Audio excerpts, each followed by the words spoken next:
ভগ্নাংশ বা ফ্র্যাকশন যখন কোনো একটা অংশ মানে অংশ কি বলা হয়েছে ভগ্নাংশের মধ্যেই লুকানো আছে না অংশ। ভগ্নাংশ মানে কি হচ্ছে অংশ, ভগ্ন মানে ভাঙা, ভগ্ন মানে ভাঙা। ধরো একটা কেক আছে, কেক কেক নিশ্চয়ই খাইছো সবাই।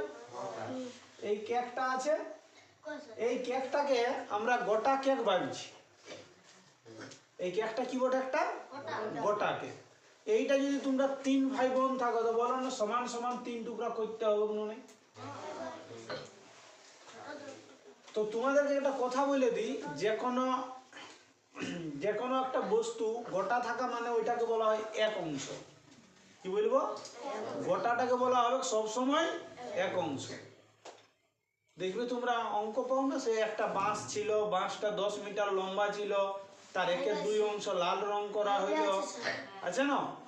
তাহলে ওই এক অংশ মানে হচ্ছে গোটা, এক অংশ মানে গোটাটা। তাইলে তোমরা বলো না হাফ অংশ মানে অর্ধেকটা, একের 2।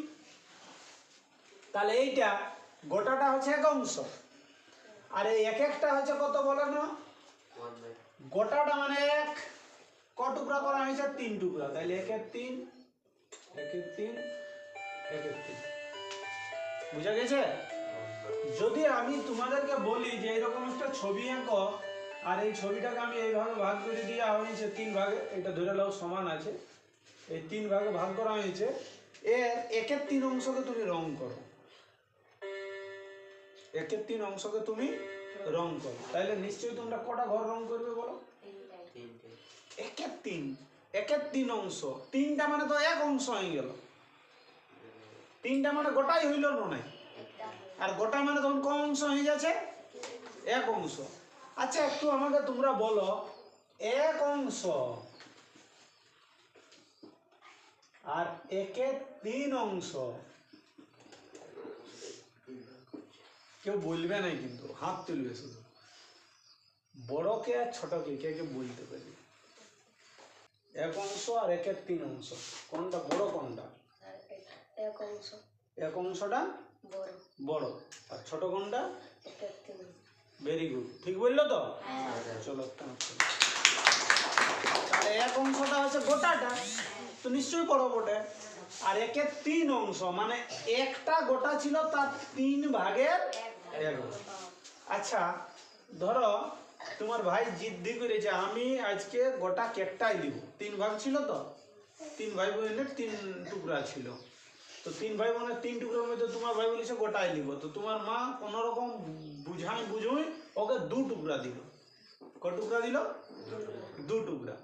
তাইলে এখন আমরা কত লিখবো, কেমন লিখবো এটা? ধরো এই 2টা টুকরা দিয়েছে, এই 2টা টুকরা, তাইলে কেমন লিখবো? একের 2, একের 2, 3 2, তার 2 উপরে এটা 3, 2 এর 3, তাইলে কি হইলো ওটা? 2 এর 3। পূর্ণ হবে না একের 3 হবে, 2 পূর্ণ একের 3 হবে না, পূর্ণ গল্প আসবে কি না, একটা তো ছিল, হ্যাঁ 2/3 কি করে হইলো দেখা যাক, বলো। এইটা একের 3 মডার্ন নাই, আর এই টুকরাটাও একের 3 মডার্ন নাই, যোগ করা যায় কোনো ভগ্নাংশের যোগ, নিচে কত হবে? 3, তাহলে এটা 1 যুক্ত 1 মানে বলো 2 এর 3 হইলো না, বুঝলা? একদম সিম্পল ভাবে একটা কথা বলে দিয়েছি, ভালো করে শুনলেই মনে থাকবে। জ টুকরা তোমার ভাই বা বোন পাই, জ টুকরা বলা হচ্ছে কথা সেইটা উপরে আর টোটাল টুকরাটা নিচে, কাজ শেষ। জ টুকরার কথা বলা হচ্ছে সেইটা উপরে, টোটাল টুকরাটা নিচে। তো তোমরাই বলো টোটাল ক টুকরা ছিল? তো নিচে 3 লিখবো, আর তোমার ভাই ক টুকরা পাইলো? 2 টুকরা, তাহলে উপরে কি লিখবো?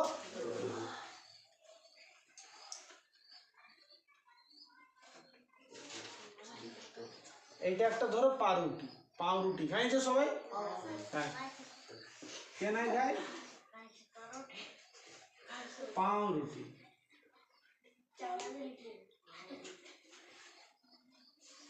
ক টুকরা আছে? তাহলে গোটা পাউরুটিটা মানে কত অংশ? এক অংশ। এবারে তোমার ভাগে এইটুকু পড়ে গেছে, আর পাবে না, কত কান্না করো আর কত চিৎকার করো, এইটুকুই পাবে তুমি। তাহলে কত অংশ পালে কি লিখবো? 1/4 1/4। Very good. মানে তুমি পাচ্ছ 1 অংশ, টোটাল কত টুকরা ছিল? 4। ঠিক আছে। এবার ধরো তোমার ভাইকে দিলে আরেকটা টুকরা, হ্যাঁ, তাহলে তোমার ভাই পাইলো এই টুকরাটা, তাহলে ও ও ও পাইলো কত? 1/4। তাহলে মোট কত পাইলো? মানে মোট খরচ কত হয়ে গেল? 1/4 যুক্ত 1/4, মানে যেটা দাঁড়াইলো কত? 2/4। আর 2/4 মানে বলুন কাটাকাটি যাবে না? কত দিয়ে কাটাকাটি যায়? 2 দিয়ে। Very good. তাহলে উপরে কত পাবে? 1 আর 2। 1/2। দেখুন অর্ধেক অংশ শেষ হইল না? আর অর্ধেক মাছা আছে। বুঝা গেছে? তাহলে এইটা হচ্ছে মোটামুটি আমাদের ভগ্নাংশের একটা আইডিয়া।